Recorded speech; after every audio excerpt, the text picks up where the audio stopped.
உங்கள் நல்ல ஒரு கைத்தட்டலோடு மேடைக்கு அழைக்கின்றோம்.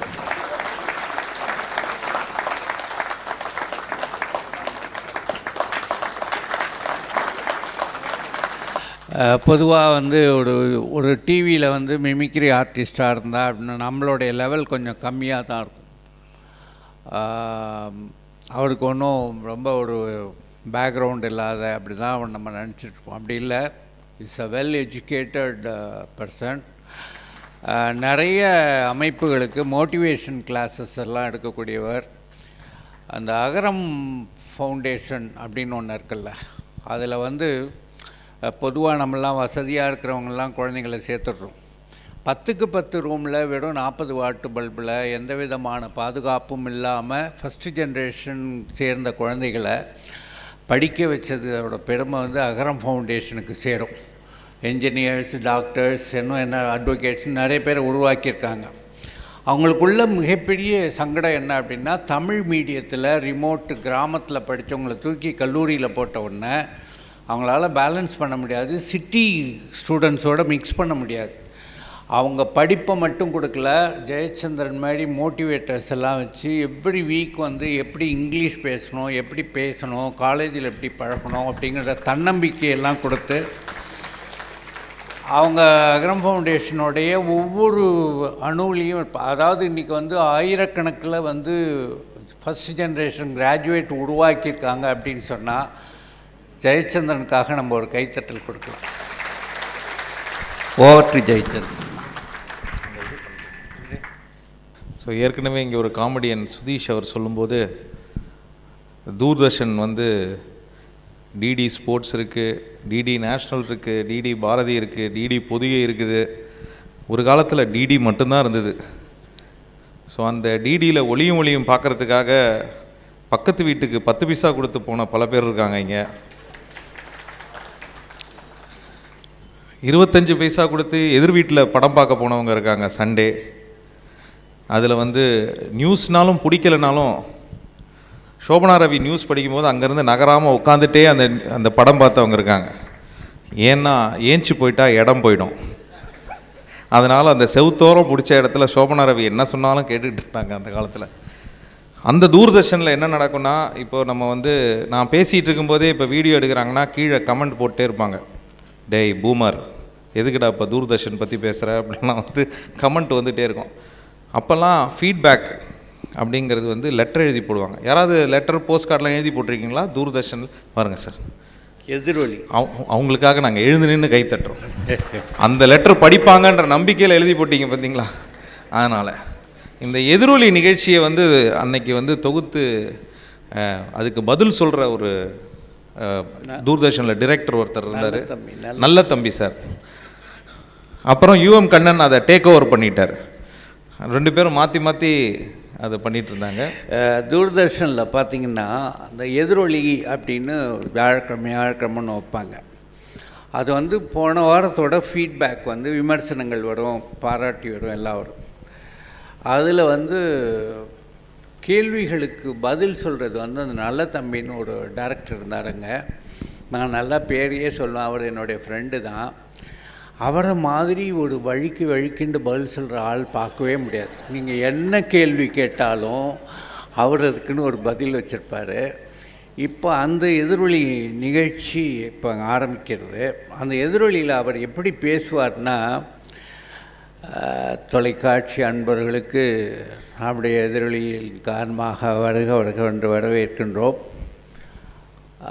சென்ற வார நிகழ்ச்சிகளை பாராட்டியும் விமர்சித்தும் நிறைய கடிதங்கள் நிலையத்திற்கு வந்திருந்தாலும் நேரத்தின் அருமை கருதி ஒரு சில கடிதங்களை மட்டுமே இப்பொழுது வாசிக்கலாம் என்று இருக்கின்றோம்.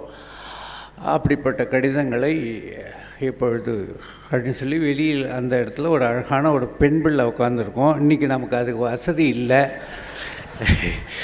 ஜெயச்சந்திரனை பெண் பிள்ளையாக நினச்சிட்டு அதனால தான் கொஞ்சம் தள்ளி உட்காந்துருக்கேன். அவர் தான் அந்த கடிதங்களை எல்லாம் படிக்க போகிறார். நான் வந்து அந்த நல்ல தம்பி பிளேஸில் இருந்துட்டு இதை சொல்ல போகிறேன். இன்னொன்று அண்டர்லைன் பண்ணி சொல்கிறேன், இன்றைக்கி 1000 சேனல்கள் வந்தாலும் தூர்தர்ஷன் தான் தி பெஸ்ட். அதை நம்ம ஒத்துக்கணும். நான் எந்த விதமான சைடு எஃபெக்ட்ஸும் அங்கே இருக்காது. அதனால் ஆமாம், எஃபெக்டே இருக்காது சார். நீங்கள் என்ன சைடு எஃபெக்ட்? அதனால் அவங்க கோச்சிக்கூடாது. இப்போது நம்ம நிகழ்ச்சிக்கு போகலாம். ஓகே நேயர்களே, இன்று நிறைய கடிதங்கள் வந்திருக்கிறதுங்க ஐயா. ஒருத்தர் கேட்டிருக்கிறாரு, சென்ற வாரம் செவ்வாய்க்கிழமை நாடகம் அற்புதம், அருமை, கதை, வசனம், இசை, நடிப்பு, கேமரா, நடித்த நடிகர், நடிகையர்கள், இப்படி எல்லாமே பிரமாதம், வாழ்த்துக்கள் சார். எப்படி சார் உங்களால் இது முடிஞ்சுது அப்படின்னு யாராவது கீழே போட்டிருக்காங்களா அப்படின்னு மந்தவெளி பிரபா சுந்தர் ராம் அவங்க எழுதியிருக்காங்க. இது எங்களையும் அறியாமல் நடந்துவிட்ட ஒரு தவறு. வழக்கமான நாடகத்தை தான் தயாரிக்க வேண்டும் என்று அந்த இயக்குனரிடம் நாங்கள் எவ்வளவோ எடுத்து சொல்லியும் அவர் இளையவர் என்பதால் ஒரு துடுக்கான ஒரு நல்ல நாடகத்தை கொடுத்திருக்கிறார்கள்.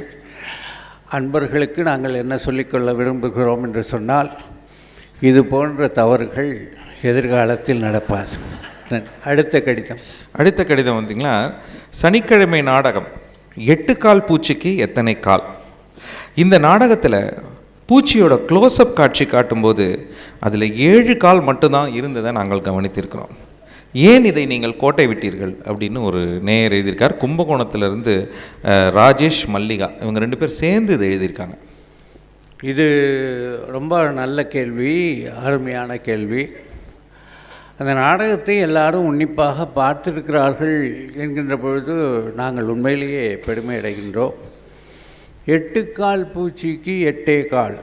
நாடகத்தில் அன்பர் என்ன எழுதியிருக்கிறார்கள் என்று சொன்னால், 8 கால் பூச்சியை பார்க்கின்ற பொழுது 7 கால் மட்டுமே தெரிகிறதே, 8வது கால் எங்கே அப்படின்னு எழுதியிருக்காங்க. அவர்களுக்கு நாங்கள் ஒன்றை சொல்லிக்கொள்ள விரும்புகின்றோம். இந்த நாடகம் ஊனமுற்றவர்களுக்காக தயாரிக்கப்பட்ட நாடகம். அவர்களை ஊக்குவிப்பதற்காக உருவாக்கப்பட்ட நாடகம். ஊனமுற்றவர்களை ஊக்குவிப்பதற்காக தயாரிக்கப்பட்ட, ஆனாலும் அவ்வளவு உற்று அந்த நாடகத்தை பார்த்த அந்த நண்பர்களுக்கு வேணும். Okay, right. அது புதன்கிழமை நிகழ்ச்சியை பற்றி போட்டிருக்காங்க. ஆடல் அரங்கம் நிகழ்ச்சி பார்த்தோம். அதில் அரங்கம் நன்றாக இருந்தது. ஆடிய நாட்டிய பெண்மணிக்கு ஒரு 60 வயசு இருக்குமா. இதில் க்ளோஸ்அப் காட்சி வைத்த பொழுது அந்த நடனமாடிய அந்த மங்கை கண்டிப்பாக என்னுடைய பக்கத்து வீட்டில் என் நண்பருடைய பாட்டி தான் என்பது ஊர்ஜிதமானது. எதற்காக முதுமையில் அவரை இப்படி வதைத்தீர்கள்? இளைய வயது பெண்கள் யாரும் நாட்டியத்திற்கு உங்களுக்கு கிடைக்கவில்லையா? ஈரோடு கணேஷ், மகா, அப்புறம் சௌமியா கேட்டிருக்காங்க. நல்ல கேள்வி தான் அது. நான் அந்த அன்பர்களுக்கு என்ன சொல்லிக்கொள்ள விரும்புகிறோம் என்று சொன்னால், அந்த ஆடல் அரங்கம் நிகழ்ச்சியில் ஆடுவதற்காக அந்த பெண்மணி எங்களை அணுகிய போது அவருக்கு வயது என்னமோ 20 தான். அது எல்லா டிபார்ட்மெண்ட்டுக்கும் போய் மேலே அப்ரூவல் ஆகி வருகின்ற பொழுது தான் எங்களுக்கு தெரிந்தது அவருக்கு 59 வயசு ஆகிவிட்டது என்று. ஆனாலும் அந்த க்ளோஸ்அப் காட்சி நீங்கள் சொன்னது போல் நாங்கள் எடுக்கும்போதே கொஞ்சம் சிரமப்பட்டு தான் எடுத்தோம். அடுத்த கடிதம். சென்ற வெள்ளிக்கிழமை தேவாரம் எனும் தேன், இந்த பாடல் நிகழ்ச்சி மிகவும் அருமையாக இருந்தது. பாடல் பாடிய சொக்கலிங்க பாகவதர் என்ன ஒரு சாரீரம், எப்படி ஒரு குரல் வளம், என்ன திறமை. பாடல்கள் ஒவ்வொன்றும் அருமையோ அருமை. இது போன்ற நிகழ்ச்சிகள் ஏன் நீங்கள் ஒவ்வொரு வாரமும் மறு ஒளிபரப்பு செய்யலாமே? எவ்வளோ கடிதம் வந்திருக்கு? ஒன்று தான் வந்திருக்கு. ஒரே ஒரு கடிதம் தான் வந்திருக்குங்க. அந்த கடிதத்தை யார் எழுதியிருக்கிறார்கள்? சொக்கலிங்க பாகவதர் எழுதி. ஓகே, அவரே எழுதி போட்டார். நண்பர்களே, நேரம் அதிகமாக விட்ட காரணத்தினால் நாம் அடுத்த வாரம் சந்திப்போம் என்பதை சொல்லி, இன்னொரு அன்பர் கூட என் பெயரை போட்டு ஒரு கடிதம் எழுதியிருக்கிறார்கள். நாங்கள் ஞாயிற்றுக்கிழமை என்ன படம் வரும் என்பதை எதிர்பார்த்து கொண்டு உட்கார்ந்திருப்போம். ஆனால் சென்ற ஞாயிற்றுக்கிழமை நாங்கள் ஒளிபரப்பிய தமிழ் படத்தில் டைட்டில் மட்டும் போட்டுவிட்டு சுபம் என்று போட்டு விட்டீர்களே அப்படின்னு கேட்டாங்க. நான் அதுக்கு அந்த கடிதம் இங்கே வல்லை, இருந்தாலும் சொல்லுகின்றேன். ஒரு திரைப்படம் தியேட்டரில் வெளியாகிறதுக்கும் தூர்தர்ஷனில் வெளியாகிறதுக்கும் வித்தியாசம் இருக்குது. எங்களுக்குன்னு சில சென்சார்ஷிப் இருக்குது. அந்த படத்தை ஓட விட்டு பார்க்கும்போது டைட்டிலும் சுபமும் தான் மிச்சமாக இருந்தது. அடுத்த வாரம் சந்திப்போம். நன்றி நன்றி நேயர்களே, நன்றி.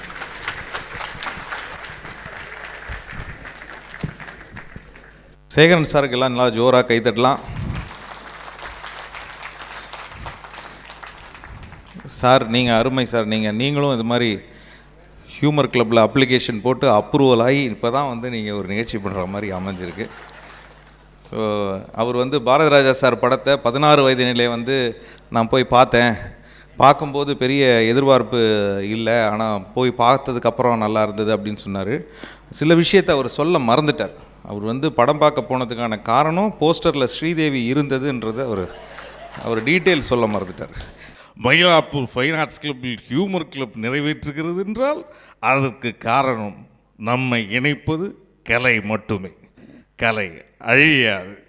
பாரதி ராஜாவின் உடல் அழியலாம், நான் படைத்த படைப்புகள் உங்கள் மனதில் வலம் வந்து கொண்டே இருக்கும். என்னுடைய படத்தை பார்க்க வந்த திரு சேகரன் அவர்களுக்கு மிகவும் நன்றி. படத்தை பார்க்க அழைத்த ஸ்ரீதேவி அவர்களுக்கும் மிகவும் நன்றி. தேங்க்யூ.